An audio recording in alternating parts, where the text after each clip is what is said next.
Hello everyone, welcome back to your channel. This is the second video of our new series. Okay, इस series में हम क्या कर रहे हैं? इस सीरीज में हम नीट 2022 के प्रीवियस ईयर की क्वेश्चन डिस्कस कर रहे हैं elaborately. Okay, this is our first problem of this video. Before starting the video, I will request you please like, share and subscribe the channel to get more videos like this. Okay, now let's start the problem. At first we will see the problem, then we will start the solution. ये हमारा first problem है. Please pause the video and read the problem. In this problem, एक biconvex lens है. Okay, this is a biconvex lens. Biconvex lens का मतलब इसका दो side ही convex है और इस बाइकॉन्वेक्स लेंस का जो रेडियस ऑफ कर्वेचर है ईच साइड का, दो साइड होता है एक लेंस का. This is the first refracting side and this is the second refracting side. जो फर्स्ट रिफ्रैक्टिंग साइड है उसका भी रेडियस ऑफ कर्वेचर है 20 सेंटीमीटर और जो सेकेंड रिफ्रैक्टिंग साइड है उसका भी रेडियस ऑफ कर्वेचर है 20 centimetre. Okay, and the refractive index जो है इस मटेरियल का, लेंस का जो मटेरियल है उसका रिफ्रैक्टिव इंडेक्स है 1.5. We have to calculate the power of the lens. हमें लेंस के पावर जो है वो कैलकुलेट करना है. तो इस प्रॉब्लम को सॉल्व करने के लिए हमें दो फॉर्मूले की जरूरत है. फर्स्ट है power is equals to 1 by f, where f is the focal length of the lens. Okay, और ये जो f है वो SI यूनिट में होना चाहिए. S should be in meter. Okay, this is the formula of the power. And second जो formula हमें चाहिए वो है 1 by f is equals to mu minus 1 by r1 minus 1 by r2. This is the second formula which we need in this problem. यहाँ पर f क्या है? Focal length of the lens. Mu है refractive index of the medium of the lens, and r1 is the radius of curvature of the first surface of the refracting lens, and r2 है the radius of curvature of the second surface of the refracting lens. Okay, तो ये दो formula की हमें जरूरत है इस problem को सॉल्व करने के लिए. सो पहले हमारा काम क्या है? यहाँ पर देखो म्यू का वैल्यू हमें पता है, रिफ्रैक्टिव इंडेक्स. R1 का वैल्यू हमें पता है 20 सेंटीमीटर. R2 के वैल्यू भी हमें पता है 20 सेंटीमीटर. राइट, तो यहाँ पर ये तीनों वैल्यू हमको पता है, तो इन तीनों को अगर हम पुट कर देंगे तो हमें focal length of the lens मिल जाएगा. तो एट फर्स्ट हम यही करेंगे. लेकिन इसमें एक बात है कि इस फॉर्मूले में जब हम इस वैल्यूज को अप्लाई करेंगे तो हमें साइन कन्वेंशन याद रखना है. ओके, साइन कन्वेंशन के अलावा हम डायरेक्टली वैल्यू पुट नहीं कर सकते रे ऑप्टिक्स के प्रॉब्लम में. यही मोस्ट इंपोर्टेंट बात है इस प्रॉब्लम की. तो साइन कन्वेंशन की वजह से R1 पॉजिटिव होगा या नेगेटिव होगा, या R2 पॉजिटिव होगा या नेगेटिव होगा, ये पहले हमें जान लेना है. यहाँ पर हम देख सकते हैं कि ये एक बाइकॉन्वेक्स लेंस है, ये इसका फर्स्ट सरफेस है. ओके, तो इसका जो रेडियस होगा ये इसका सेंटर होगा और इसका जो R1 होगा ये होगा इसका R1. और सेकंड सरफेस कौन सा है? ये वाला सरफेस है सेकंड सरफेस. सो इसका सेंटर यहाँ पर होगा और इसका रेडियस ऑफ कर्वेचर ये वाला होगा. राइट, तो साइन कन्वेंशन की साइन कन्वेंशन में हम कैसे डिटरमाइन करते हैं कि कौन पॉजिटिव होगा और कौन नेगेटिव होगा? जो डायरेक्शन इंसिडेंट लाइट की तरफ जाता है वो पॉजिटिव होता है और जो इंसिडेंट लाइट के अपोजिट जाता है वो नेगेटिव होता है. ओके, तो इंसिडेंट लाइट ऐसे जा रहा है और हमें कोई भी डिस्टेंस मेजर करना हो हमें ऑप्टिकल सेंटर से मेजर करना है. So this is the optical centre of the lens. ये जो पॉइंट है ये है centre of curvature for the first surface of the lens. So ये होगा C1 और ये है centre of curvature for the second surface of the lens. So ये है C2. तो हम जब radius of curvature of the first lens determine कर रहे हैं हम कहा जा रहे हैं O से C1 की तरफ. मतलब हम इंसिडेंट जो रे है उसके ही हिसाब से जा रहे हैं.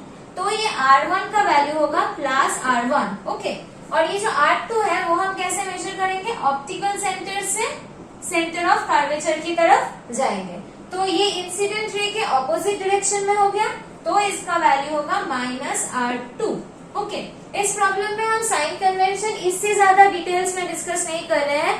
अगर किसी को कोई भी कंफ्यूजन हो साइन कन्वेंशन के बारे में, रे ऑप्टिक्स में कैसे साइन कन्वेंशन यूज करते हैं, तो मेरे चैनल पे एक वीडियो है डिटेल में साइन कन्वेंशन समझाया गया है, तो उस वीडियो में जा सकते हैं. मैं जो लिंक है वो डिस्क्रिप्शन बॉक्स में दे दूंगी. ओके, सो अब हम प्रॉब्लम की तरफ आते हैं कि जो R1 है ये पॉजिटिव होगा और ये R2 होगा वो नेगेटिव होगा according to the sign convention. तो अभी हम इसके वैल्यूज पुट करेंगे.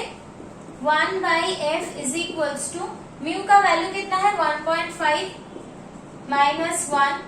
ये जो R1 है ये है प्लस R1, तो यहाँ पर हम लिखेंगे प्लस 20, ओके, माइनस ये जो R2 है वो है माइनस R2, तो हम यहाँ पर लिखेंगे माइनस 20, ओके। सो क्या होगा finally 1 by f is equals to 1.5 minus 1, that will be 0.5, 1 by 20 plus 1 by 20, so 0.5 मतलब half into 2 by 20, this will cancel each other 1 by 20। So यहाँ से हम लिख सकते हैं कि जो फोकल लेंथ है ये होगा 20 सेंटीमीटर, ओके। तो हमें इस बाइकॉन्वेक्स लेंस का फोकल लेंथ पता चल गया। तो इस फोकल लेंथ का अगर हम यहाँ पर पुट कर देंगे तो हमें पावर भी पता चल जाएगा। लेकिन एक चीज इसमें भी याद रखने वाली है कि जो फोकल लेंथ है वो हमें मीटर में लगाना है, तभी हमको पावर मिलेगा, ओके। सेंटीमीटर में हम नहीं लगा सकते। दिस इज द सेकंड की पॉइंट ऑफ द प्रॉब्लम। इस प्रॉब्लम की दो इंपॉर्टेंस है। एक है जब हम R1 R2 की वैल्यू पुट कर रहे हैं तब हमें साइन कन्वेंशन पता होना चाहिए, और सेकंड है इस पावर के फॉर्मूले में जो फोकल लेंथ होता है वो मीटर में बैठाना चाहिए। ये दो पॉइंट है जहाँ पर स्टूडेंट्स गलतियां कर सकते हैं, ओके। सो 20 सेंटीमीटर को अगर हम मीटर में कन्वर्ट करेंगे so this will become 0.2 metre. तो यहाँ पर हम लिख सकते हैं 1 डिवाइडेड बाई 0.2, ओके। तो यहाँ से हम क्या लिख सकते हैं 0.2 मतलब 2 by 10, so this will be 10 by 2, that will be 5। So हमारा फाइनल आंसर क्या आ गया, power is equals to 5D। D is the diopter, that is the unit of the power, okay. So ये होगा हमारा answer, this will be our correct answer. हमें उम्मीद है कि तुम्हें ये सॉल्यूशन समझ में आया है। अगर कोई भी डाउट हो तो कमेंट सेक्शन में लिख सकते हो। अब हम चलते हैं दूसरी प्रॉब्लम की तरफ, okay. This is our second problem. Pause the video and read the problem.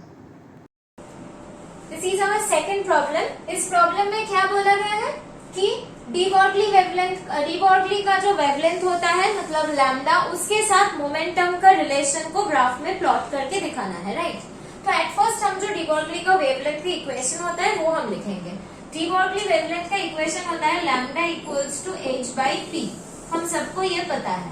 इसमें लैम्डा क्या है, लैम्डा होता है वेवलेंथ, h होता है प्लैंक कांस्टेंट एंड p होता है momentum, right. We all know this equation is very well known, but इसको हम ग्राफ में कन्वर्ट कैसे करेंगे, हम कैसे दिखाएं कि लैम्डा के साथ p कैसे वेरी कर रहा है, हमें ये दिखाना है, राइट। सॉरी, क्वेश्चन में p के साथ लैम्डा का वेरिएशन हमें दिखाना है। p के साथ लैम्डा का क्या वेरिएशन होगा वो हमें ग्राफ में दिखाना है। तो इससे हम ग्राफ में कैसे कन्वर्ट करें, ओके।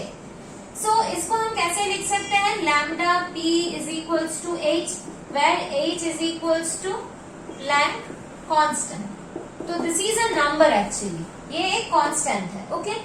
और ये जो लैम्डा है उसको हम y एक्सिस में प्लॉट कर रहे हैं, और ये जो p है मोमेंटम है उसको हम x एक्सिस में प्लॉट कर रहे हैं। सो लैम्डा के जगह हम लिख सकते हैं y और p के जगह हम लिख सकते हैं x, okay. This is equals to h मतलब Planck constant, that is a constant, okay. So यहाँ से हमें क्या मिल रहा है, इक्वेशन क्या बनता है, ax y is equals to constant.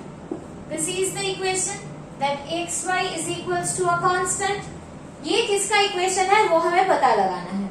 This is the equation of a rectangular hyperbola. और रेक्टेंगुलर हाइपरबोला कैसा होता है, this is the structure of a rectangular hyperbola, okay. So ये इक्वेशन जैसे हमें मिल रहा है इस इक्वेशन से, सो हम बता सकते हैं कि ये रेक्टेंगुलर हाइपरबोला जैसा होगा, ओके।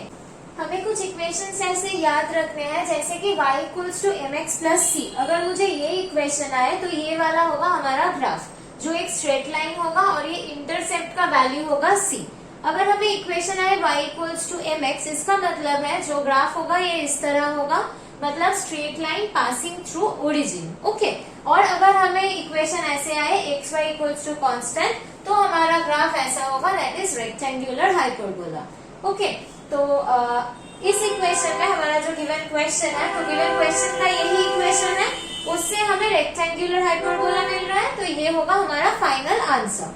आई होप कि आप लोगों को ये समझ में आया है। अगर कोई डाउट हो हमें कमेंट सेक्शन में जरूर पूछें। और ये जो क्वेश्चन के टाइप है ये एग्जैक्ट क्वेश्चन रिपीट नहीं होते नीट में, लेकिन सपोज ऐसा कोई क्वेश्चन आ जाए जिसका इक्वेशन इसके तरह हो और इससे यहाँ पे आप कंक्लूड कर सके कि ये straight line passing through origin होगा, ऐसा हो सकता है। इसलिए हम जब भी कोई क्वेश्चन डिस्कस कर रहे हैं उसके आसपास क्या हो सकता है वो भी हम कंसेप्चुअली डिस्कस कर रहे हैं, क्योंकि नीट में क्वेश्चन रिपीट नहीं होते पर कंसेप्ट रिपीट हो सकते हैं।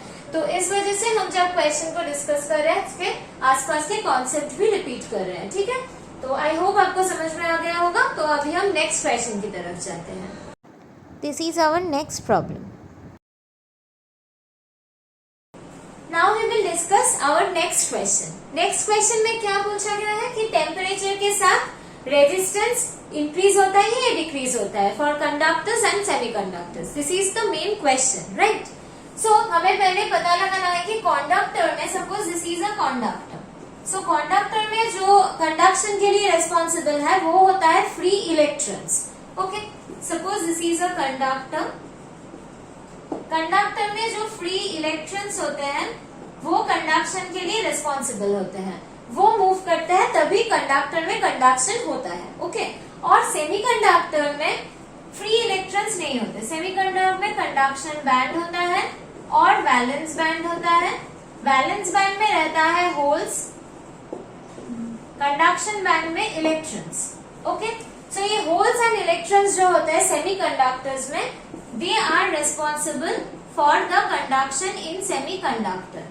Okay, in conductor free electrons are responsible, in semiconductor holes and electrons are responsible. Okay, तो कंडक्टर में जब हम टेम्परेचर को इंक्रीज करते हैं तो क्या होता है, ये जो फ्री इलेक्ट्रॉन्स है वो और भी ज्यादा काइनेटिक एनर्जी उसको मिल जाता है। जब हम टेम्परेचर इंक्रीज करते हैं तो काइनेटिक एनर्जी इंक्रीज होता है और ये जो इलेक्ट्रॉन्स है उसको ज्यादा काइनेटिक एनर्जी मिल जाता है। इसके वजह से ये और ज्यादा रैंडमली मूव करने लग जाता है और इसके वजह से इलेक्ट्रॉन्स में कोलिशन ज्यादा होते हैं और जितना कोलिशन ज्यादा होता है उतना रेजिस्टेंस इंक्रीज करता है। Okay, resistance means obstruction.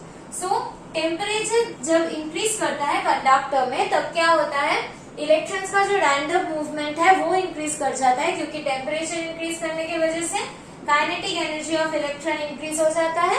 इसके वजह से इलेक्ट्रॉन्स का मूवमेंट बढ़ जाता है और इसके वजह से कोलिशंस की प्रोबेबिलिटीज बढ़ जाती है और that's why the resistance also increases. Okay, और हमें पता है अगर रेजिस्टेंस इंक्रीज कर रहा है तो टेम्परेचर की वजह से हमें रेजिस्टेंस यहाँ इंक्रीज करता हुआ मिल रहा है, ठीक है। In conductor this is the scenario, but semiconductor के लिए ये बात डिफरेंट है। सेमीकंडक्टर में जितना टेम्परेचर इंक्रीज होता है उतना वैलेंस बैंड से इलेक्ट्रॉन्स निकल के कंडक्शन बैंड में जाता है। ओके, सेमीकंडक्टर्स में जितना टेम्परेचर इंक्रीज होता है उतना ज्यादा इलेक्ट्रॉन्स वैलेंस बैंड को छोड़ के कंडक्शन बैंड में चला जाता है और जो वैलेंस बैंड को छोड़ देते हैं उस जगह पर हमें और ज्यादा होल्स मिल जाते हैं। ओके, तो टेम्परेचर इंक्रीज करने पर इलेक्ट्रॉन्स को ज्यादा एनर्जी मिलती है और वो वैलेंस बैंड छोड़ के कंडक्शन बैंड में जाते हैं। इसकी वजह से कंडक्शन बैंड में इलेक्ट्रॉन्स की नंबर इंक्रीज हो जाती है और उसके साथ ही नंबर ऑफ होल्स इंक्रीज हो जाती है इन वैलेंस बैंड। ओके, और हमें पता ही है ये इलेक्ट्रॉन्स और होल्स ही है जो कैरियर्स है सेमीकंडक्टर्स में। तो टेम्परेचर इंक्रीज करने की वजह से सेमीकंडक्टर के वैलेंस बैंड में होल्स बढ़ जाते हैं और कंडक्शन बैंड में इलेक्ट्रॉन्स बढ़ जाते हैं, कंडक्टिंग इलेक्ट्रॉन्स बढ़ जाते हैं। तो इसकी वजह से अगर टेम्परेचर बढ़ जाए तो सेमीकंडक्टर में कंडक्शन ज्यादा होता है। कंडक्शन ज्यादा होने का मतलब क्या है, रेजिस्टेंस घट रहा है, रेजिस्टेंस कम हो रहा है, इसका मतलब कंडक्शन बढ़ रहा है। तो टेम्परेचर जब इंक्रीज होता है सेमीकंडक्टर्स में तब होल्स और इलेक्ट्रॉन्स बढ़ जाते हैं, तो उसके साथ साथ ही कंडक्शन बढ़ जाता है। कंडक्शन बढ़ने के मतलब है कि रेजिस्टेंस कम हो जाता है। तो option 3 will be the right answer where it was stated that when temperature increases the resistance of the conductor increases and the resistance of the semiconductor decreases। इसका मतलब है टेम्परेचर इंक्रीज करने के साथ साथ कंडक्टर की रेजिस्टेंस इंक्रीज होती है और सेमीकंडक्टर की रेजिस्टेंस डिक्रीज होते हैं। Okay, this was the main finder behind the story. Okay, तो ये तो एक थियोरेटिकल क्वेश्चन है, इसमें कैलकुलेशन की कोई बात नहीं है, तो मैं डायरेक्ट तुमको आंसर भी बता सकती थी, लेकिन इसका पीछे का स्टोरी अगर तुम्हें याद होगा तो एग्जाम में तुम्हें ज्यादा जल्दी याद आ जाएगा कि क्या किसके साथ क्या इंक्रीज कर रहा है, क्या डिक्रीज कर रहा है। अगर जस्ट मेमोराइज करने की कोशिश करोगे तो एग्जाम में जाके कंफ्यूज हो सकते हो। इसलिए तुम्हें रीजन जानना बहुत जरूरी होता है, ठीक है।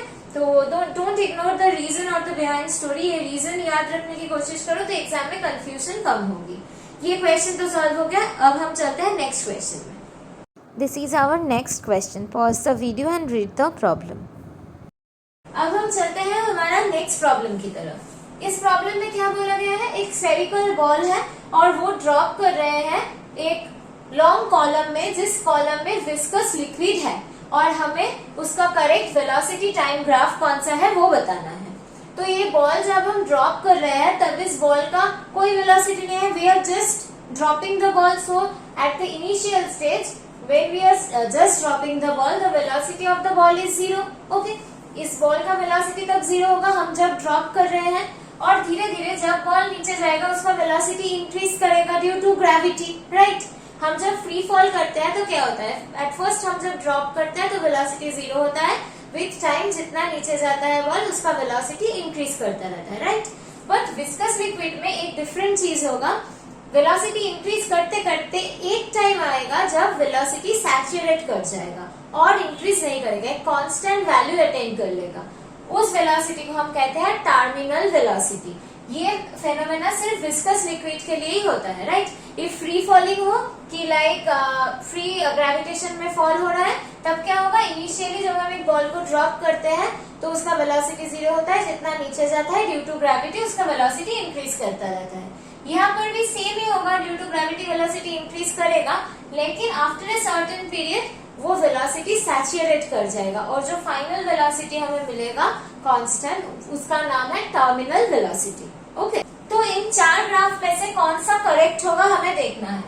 ए ग्राफ में हम देख रहे हैं विथ टाइम वेलोसिटी इंक्रीज करता ही जा रहा है, राइट। बट बी ग्राफ में हम देख रहे हैं वेलोसिटी 0 से स्टार्ट हो रहा है, विथ टाइम इंक्रीज भी कर रहा है, लेकिन after some time velocity saturate कर रहे हैं। तो एग्जैक्टली राइट ग्राफ ये होगा, हम सेपरेट करके ड्रॉ कर रहे हैं v versus t। Velocity time जब 0 है वेलोसिटी भी 0 है, when we are just dropping time is equals to 0 and velocity also equals to 0। धीरे धीरे वेलोसिटी इंक्रीज कर रहा है एंड आफ्टर सम टाइम वो वेलोसिटी सैचुरेट कर जाएगा। क्यों सैचुरेट कर गया, उस saturated velocity due to the viscous liquid वो वेलोसिटी सैचुरेट कर गया और उस सैचुरेटेड वेलोसिटी का नाम होता है terminal velocity. Okay, so this will be the correct graph, so B will be the correct option. ठीक है, तो ये प्रॉब्लम सॉल्व हो गया। नेक्स्ट हम दूसरे प्रॉब्लम में जाते हैं। This is our next problem. Pause the video and read the problem. ये हमारा नेक्स्ट क्वेश्चन है। इसमें ये डायमेंशन दिया हुआ है और पूछा गया है कि कौन से फिजिकल क्वांटिटी का डायमेंशन है ये। ठीक है, तो हम इसको कैसे डिराइव करें। हमें इस फिजिकल क्वांटिटी के डायमेंशंस निकाल के देखना है कि किसके साथ ये मैच कर रहा है, तो उससे हम बता सकेंगे कि इनमें से कौन से फिजिकल क्वांटिटी का डायमेंशन लिखा हुआ है, राइट।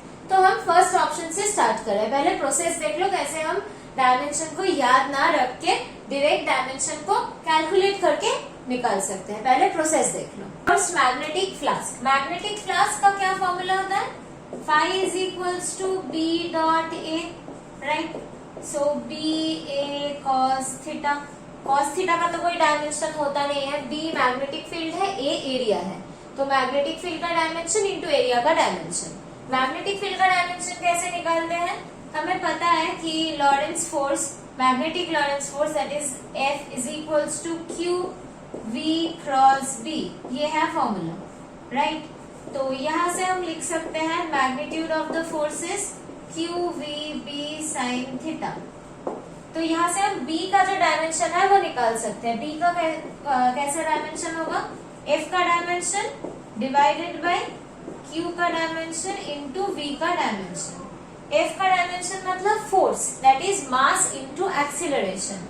मास का डायमेंशन होता है कैपिटल M, एक्सीलरेशन का L t to the power -2, right. ये तुम्हें याद रखना है, मास, वेलोसिटी, एक्सीलरेशन, ये तो याद रख सकते हैं। तो उतना छोटा डायमेंशन हमें याद रखना है। Force is equals to mass into acceleration, mass into acceleration. Okay, Q का मतलब क्या होता है, charge. Charge is equals to current into time होता है, राइट। तो Q का जो डायमेंशन होगा वो होगा A इंटू टी, और वेलोसिटी का डायमेंशन होता है L t to the power -1। तो इसको अगर कैलकुलेट करें तो क्या आता है, ये L L कैंसिल आउट हो जाएगा, और यहाँ से हम देख सकते हैं m a to the power -1 t to the power -2 -1 plus 1, so t to the power -2। ये हो रहा है B का डायमेंशन, मतलब मैग्नेटिक फील्ड का। B इंटू A करने से हमें फाई का डायमेंशन मिलेगा। फाई का dimension is equals to magnetic field जो है m a to the power -1 t to the power -2 into area that is L square. तो फाई का फाइनल डायमेंशन क्या होगा, m L square t to the power -2 a to the power -1। So ये match नहीं कर रहा है हमारा क्वेश्चन में दिए हुए डायमेंशन के साथ, so this option is not correct. इस तरह से हमें और भी 3 ऑप्शंस है वो चेक करना पड़ेगा। हमारा नेक्स्ट है सेल्फ इंडक्टेंस। तो सेल्फ इंडक्टेंस का क्या फॉर्मूला है, self inductance L is equals to magnetic flux divided by current, this is the formula. तो मैग्नेटिक फ्लक्स का हमें डायमेंशन मिल चुका है, that is m L square t to the power -2 a inverse, और ये I मतलब A है, I का डायमेंशन जो होता है वो A होता है। तो यहाँ पर हम लिख सकते हैं m L square t to the power -2 a to the power -2, ये डायमेंशन है L का, दैट इज सेल्फ इंडक्टेंस का। सो फॉर्मूला होगा m L square t to the power -2 a to the power -2, right. ये है self inductance का formula, और ये भी मैच नहीं कर रहा है इससे, right. So this formula is also not matching. Next one is magnetic permeability. हमें पता है कि एम्पियर सर्किट लॉ का फॉर्मूला क्या होता है, B dot dl is equals to mu naught I enclose, right. सो यहाँ से हम लिख सकते हैं मैग्नेटिक परमेबिलिटी का डायमेंशन होगा B का डायमेंशन इंटू dl का डायमेंशन, मतलब लेंथ का डायमेंशन, डिवाइडेड बाय करंट का डायमेंशन, राइट। हम ऑलरेडी निकाल चुके हैं B का डायमेंशन, सो B का डायमेंशन होगा m t to the power -2 a inverse, ये है B का डायमेंशन, राइट।